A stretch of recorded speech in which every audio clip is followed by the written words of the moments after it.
वालेकुम dear students, welcome back to my past paper series. आज जो हम क्वेश्चन सॉल्व करेंगे वो 2011 में आया था। उसमें हमें क्या कह रहा है, an equation whose roots are double the roots of dash. ठीक है, हमें ऐसी इक्वेशन फाइंड करनी है जो इस इक्वेशन के रूट्स के डबल हो। ठीक है, तो हमें पता है कि हमारे पास सम ऑफ रूट क्या होते हैं, alpha plus beta is equal to B upon A minus का बी अपॉन ए, और प्रोडक्ट ऑफ रूट क्या होता है हमारे पास, सी अपॉन ए। ठीक है, अब हमें सम ऑफ रूट गिवन है माइनस का 5। ठीक है, तो इधर माइनस ऑलरेडी था तो ये 5 हो गया। ठीक है, प्रोडक्ट ऑफ रूट हमें गिवन है 6।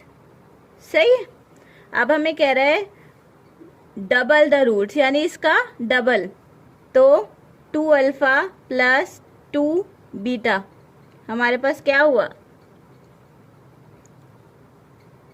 5 को भी करेंगे मल्टीप्लाई तो क्या हो जाएगा, 2 टाइम 5 है 10, और 2 अल्फा इंटू 2 बीटा तो क्या हो जाएगा, 2 टाइम 2 इज 4 अल्फा बीटा। जब हम इसको डबल करेंगे 4 के साथ हमने अल्फा बीटा की वैल्यू रखी 6, तो हमारा क्या जवाब हुआ, 4 टाइम 6 इज 24। अब हमें पता है इक्वेशन में कौन सी होती है, एक्स स्क्वायर माइनस का एस एक्स प्लस का पी इज इक्वल टू 0, यानी यहाँ पे हम लिखते हैं सम ऑफ रूट, यहाँ पे हम लिखते हैं प्रोडक्ट ऑफ रूट। ठीक है, एक्स स्क्वायर माइनस का सम ऑफ रूट हमारा क्या था 10x plus product of root क्या था 24।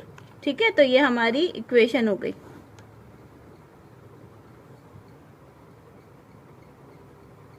दूसरा क्वेश्चन सॉल्व करते हैं, ये भी 2011 में ही आया था। ठीक है, अब इसमें कह रहा है द सिस्टम ऑफ, एक इक्वेशन ये है एंड एक इक्वेशन ये है, ये एक लीनियर इक्वेशन है। कह रहा है इसका बताओ कि ये जो इक्वेशन है इसका जो है यूनिक सोल्यूशन है, नो सोल्यूशन है या मैनी सोल्यूशन है, ये इक्वेशन आपस में। ठीक है, तो अब इसकी जो इजी ट्रिक है आप देख सकते हैं, रेशियो और एक्स और वाई का अगर डिफरेंट हो तो वो यूनिक सोल्यूशन होता है।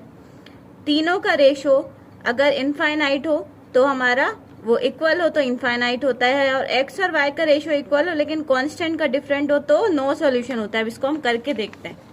ठीक है, जैसे कि मैंने बताया, अगर X ratio of X and Y are different, हमारे पास दो इक्वेशन कौन सी थी, 2x प्लस 3y, हमारे पास दो इक्वेशन थी 2x plus 3y is equal to 1, एक इक्वेशन ये थी, और दूसरी इक्वेशन थी हमारे पास 9x plus 6x plus 9y is equal to 3। सही है, ये हमारे x के रेशियोज, ये हमारे y के रेशियोज, ये हमारे कांस्टेंट। ठीक है, अगर x और y के रेशियो डिफरेंट हो तो हमने लिखा ये 2/6, ये x के रेशियो, 3/9 y के रेशियो। ठीक है, 2 time 1 is 2, 2 time 3 is 6, 3 time 1 is 3, 3 time 3 is 9। अब ये तो सेम है, लेकिन हमने क्या पढ़ा था ट्रिक में कि अगर x और y के रेशियो डिफरेंट हो तो वो यूनिक सोल्यूशन है, लेकिन यहाँ पे तो सेम है। सही है, तो ये हमारा यूनिक तो नहीं हुआ। सही है, ये यूनिक हमारा नहीं है। फिर हमने दूसरी ट्रिक देखी थी, अगर तीनों रेशियो सेम हो तो इनफाइनाइट मैनी सोल्यूशन होता है।